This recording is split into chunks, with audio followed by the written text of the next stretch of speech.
Kasi ako nakasama ako dun sa team na yan. More thirst traps ba? More thirst photos? Hindi naman thirst traps yun. Kumbaga, we're just showing kung anong pinaghihirapan namin sa mga tao na they could do this, then they can possibly be more fit. Choice nila yan. I don't know if you're reading the comics. Ang dami nagsasabi, sana daw pumasok ka rin sa PBB para daw makapit yung Daphne to Esmir. Your thoughts? My thoughts about that? Papala rin, di ba? Papala rin naman ng Diyos. May tatanong ako. Ano gawa ka? Pasok ko. It's a good opportunity booster para sa akin sa career. I would love to. Message kay Esmir sa loob ng bahay. Dito, good luck dyan. At saka, thank you. I think Why do you think gusto ng tao na makita ka sa PBB? Ano bang side mo gusto nila makita?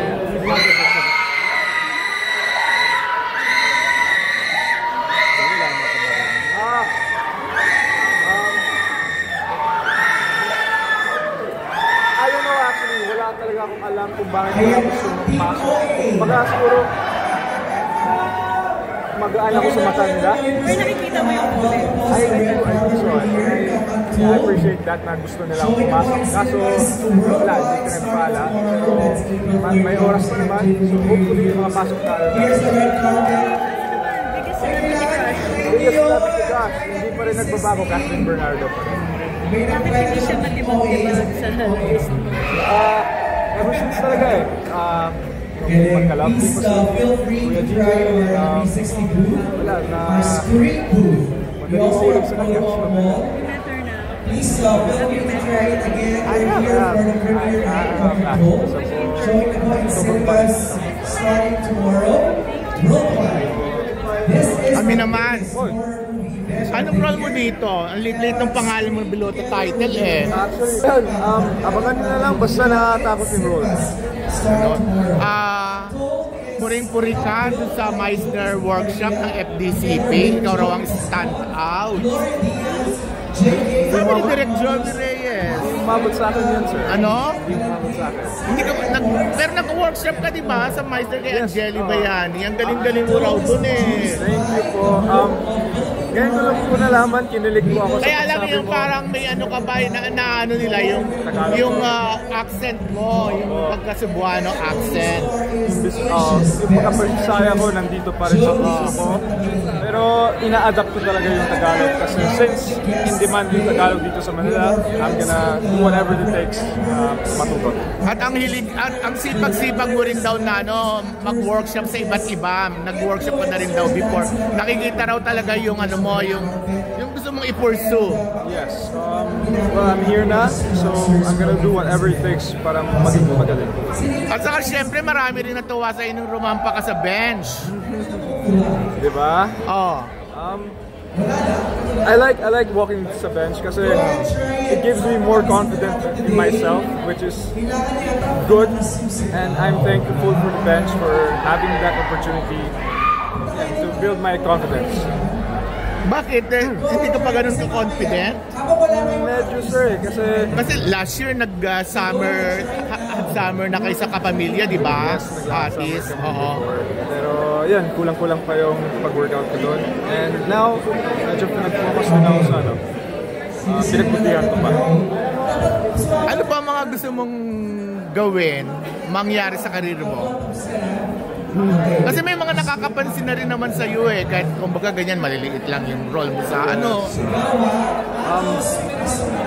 Kung sa acting mukhang wala pa masyadong project, I would go sa singing.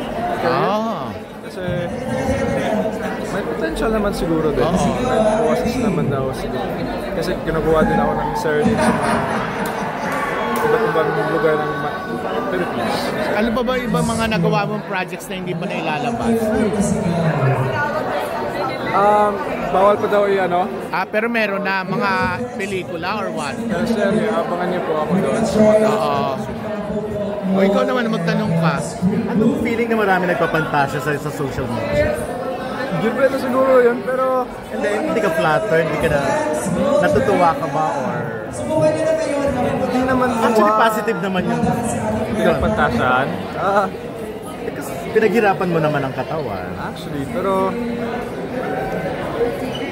hindi naman tuwa. Kung baga ano lang, Requesting yung ating mga overwhelm.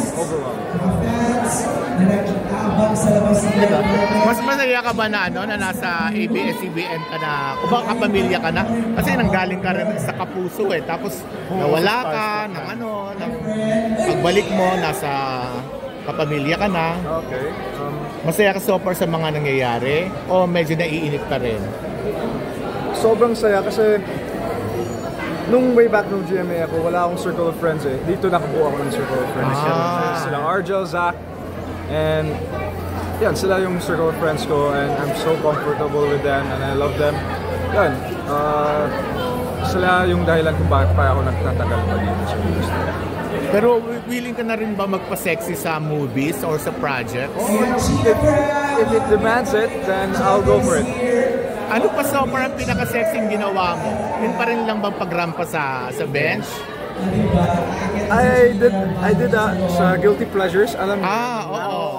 I had a scene there with Lovie po sana. Pero hindi pinalabas eh. Na-edit out? Edit out sa Tangga. Kasi sobrang lala daw. Ano? Sobrang lala? Hindi pinalabas? Hindi Paano hindi namin napanood? Oo. Ang meron lang siya kay JM at saka kay Jameson. Tama. Diba na parehong may butt exposure? Kaya mo na rin mag-butt exposure? Exposure si Jameson. Pareho! Dati, first movie pa lang naman ni Jameson, nag-butt exposure na siya. So, hindi na bago yun sa kanya. Hindi mo ba pinanood? Hindi pa. Kasi na-hurt ka ba na na-edit out ka? Hindi naman.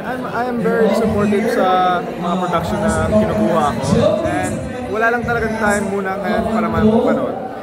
I'm gonna take time para panoorin siya. Pero kakayanin mo na yung butt exposure. Butt exposure. Kasi hindi nga malala yun para kay na Jameson Tapos ikaw sabi mo malala yung ginawa mo. Baka the price is right.